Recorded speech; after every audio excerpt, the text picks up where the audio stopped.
Annyeong, it's Mikey here, and I have another Switch video this week. And again, we have to thank Unikeys because I told you they sent out so many of these Switches. This is going to be the one that you guys have been asking about and wanted to hear the difference between the Keygeek Y3 and the Y2. So, I have the Y2s in my hands here. We're going to have to do a comparison with both Switches in this video. You know, I've switched a lot of like how I was doing these videos, but this time around, we're going to be comparing the two because it's going to be important for us to see which one is deeper and which one do you prefer. So, please make sure to like and subscribe, and we're going to go right into this and come join our Discord. Now let's take a look at the Switches themselves. So thank you Unikeys for sending me this out, and as you can see, this is going to be the Keygeek Y2. So everybody's been talking about like Y2 is the deepest Switch that you can get, and then people wanted to compare between the Y2 and the Y3. So this is the video. I'm going to show you guys both Switches, give you guys some sound tests, and that way we can really get it going. First of all, the Switches information. So this is the Y2. They're both linear switches, but this one's going to be 350 USD for 10 switches, and the Y3 is actually a little bit cheaper. It's 230 USD for 10 switches, and the travel distance a little bit longer as well. But let's do the sound test.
Now this is the Y2 switch, and we've done the sound test. We've done the comparison sound test as well. So I gave you guys like a sound test with the Y3 switches, and honestly, both are really, really Thocky.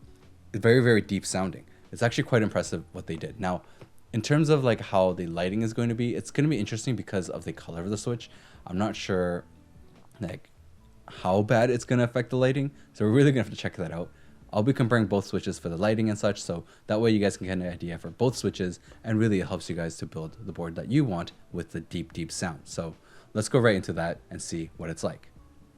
So this is going to be the Keygeek Y3, and as you can see here, this is the information again, just so you guys can remember. And then this is the Keygeek Y2. So we're looking at both of these deep Thocky, one of them more deeper than the other switches. Now overall, the Y2 is deeper sounding than the Y3. The Y2 is going to be, I would say, more creamy sounding if you put it in like a really foamed up board, while the Y3 is going to be more towards the Thocky sound. So originally, I always had thought the Y3 was quite close to creamy, but trying it out with these boards, it is definitely towards the Thocky, and then the Y2 I would say is actually very close to being a creamy switch. So we're gonna have to look into these switches itself and take apart them and see what's like. So overall, this is going to be the Keygeek Y3, and the ones that I have, these springs are quite short. So even though the Unikeys sight one is the 22 millimeters, mine is actually coming with the 18 millimeter spring. Now I think that's because the ones that I had gotten, I can't remember where I got them from, and it's coming up with a different type of spring. But the ones from Unikeys should be a longer spring, which I'm curious would actually make it sound different. Now overall, the stock's lubing is not actually heavy at all. It's very, very light stock lubing. Like this is one of the things that Keygeek does a lot of in terms of their stock lubing, and I'm going to show you guys like very close up with it, is that the lubes is very, very light. Like it's just a little bit on the edges, a little bit on the stem, like where it's going to be touching the rails. So the rails are going to be the very lightly lubed as well. Overall, I would say that they're pretty good stock, but lubing them will be a little bit better just in terms of like the smoothness, and it'll help with the sound a bit as well. So you're going to get a little bit more of that like Thocky sound, like the deeper sound. But overall, the Y3s are very good budget switch. Like you would have saw the price, they're very good, very, very budget switches. Now this is the Y2, and as you can see, the spring is going to be a little bit longer. So as you can see with the spring length here, it's looking at 20 millimeters distance. So overall longer spring compared to the ones that I had for the Y3. And in terms of the bottom housing, as you'll see as well, the pins are going to be slightly lubed up as well. So this is something that another thing like Keygeek and HMX does, is that they have some lube on the actual pins. And then when you go into the stem, both of these are going to be a little bit on the shorter end. And you would have seen that in my HMX Firecracker where the pole is super long. These ones can be a bit shorter. This one's actually lubed a little bit more stock compared to the Y3. But overall, I would say lubing these up as well will actually provide you a little bit more of that deeper sound.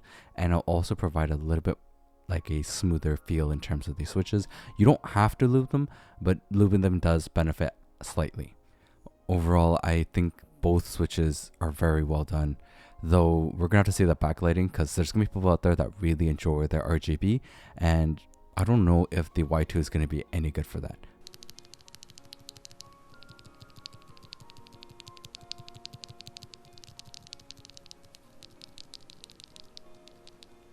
But overall, even the switches without it being in a board, they're very quiet.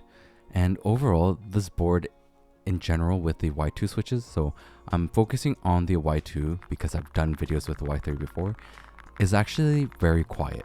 Like you will see here, we're getting to maybe towards like the 60 decibels in terms of like the average like actual decibels. And then when you get very close to it, it's going to like 65, never going towards the 70. Yeah, these switches are very quiet. I would say that if you use them in the office, not a lot of people are going to complain, and it's going to sound good too. Like you're going to have a really nice deep thought that people will enjoy, and it's really very nice for a quieter type of Thocky switch, which is also the reason why I say they're towards the creamy. Now in terms of the top like feel of these switches, the Y2s have a heavier actuation. So in the top end, when you're pushing it down, you'll feel that resistance on terms of the switch, while the Y3s have like none. So the Y3s will just go smooth straight down, and that's the type of switch you're looking at in terms of the feel, while the Y2s are going to have a little bit of that resistance right at the top end, and you'll be able to feel it. Now in terms of the stem wobble, so the Y2 on the top end has some rattling. The Y3s on the other hand do not have like rattle. It's actually impressive. So the Y2s do have movement, right? It's actually a decent amount of movement in terms of the stem wobble, while the Y3s have like very little movement. And comparing both side by side, you can really see that. So you'll see right there, pressing on this, like the key and then actually moving it around, the Y2s move around quite a bit, while the Y3s have a less of a movement. Now going to the backlighting, you'll see that the Y2s become super red.